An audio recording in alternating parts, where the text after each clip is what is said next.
김건희와 검찰 잔당들의 발악이 결국 물거품이 되었습니다. 검찰이 파놓은 함정이 결국 업보가 되어 돌아오며 최 목사가 주장한 청탁금지법 위반 사항이 인정되어 김건희의 면죄부도 처음부터 다시 검토해야 할 상황이 된 것인데요.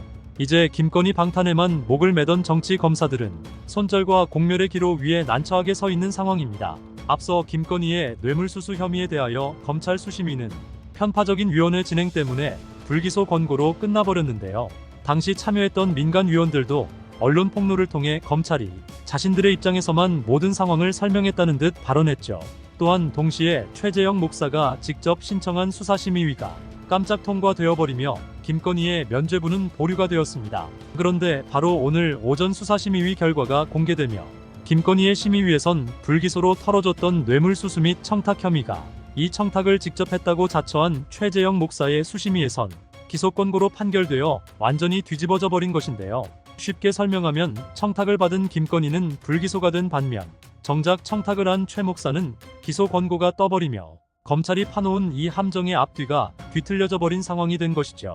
이에 따라 김건희의 불법 행위들을 여기서 모두 털어주려던 앞닿게 검찰들의 횡포가 완전히 제동이 걸려버린 상황인데요.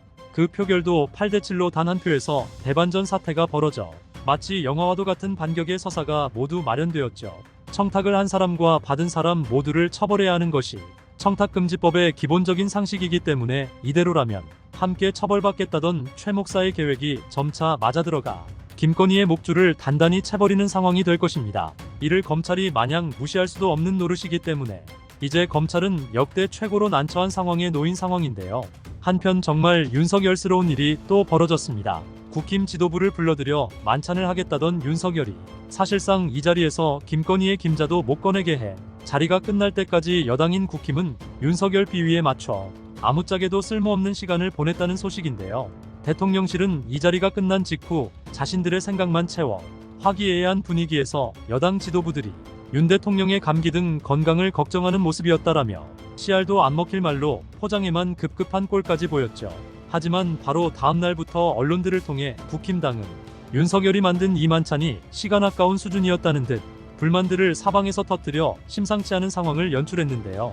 JTBC의 보도에선 대통령실 관계자와 만찬에 참석했던 국민의힘 측 관계자의 발언이 모두 공개되었고 대통령실은 만찬의 취지가 신임 지도부를 격려하는 자리였기 때문에 그런 현안 문제가 나오지 않았다라며 이 자리에서 김건희의 공천 개입 문제와 의정 갈등 등 현안에 대한 이야기가 나오지 않았다고 선을 그었죠. 반대로 국민의힘 측에선 분위기가 좋지 않고 썰렁했다. 지도부에겐 아예 발언 기회가 오지 않아 식사 내내 대통령에게 맞장구를 치는 수준이었다라며 사실상 식탁 위의 독재자 윤석열의 비위에만 맞춰 발언권 하나 없이 박수나 치는 꼴이었다고 비판했는데요. 심지어 당대표 한동훈은 이미 한 번 까였던 독대 요청을 윤석열과의 만찬 당일 20분이나 일찍 까 다시 요청했지만 끝까지 윤석열은 자기 할 말만 하기 위해 국힘당 참석자 중 누구에게도 발언권을 넘기지 않는 꼴을 보였다 알려졌죠. 이런 걸 대통령이라고 만들어놨으니 국힘 꼬리표를 달고 있는 이들에게도 정말 쪽팔린 상황이 아닐 수 없는 꼴인데요.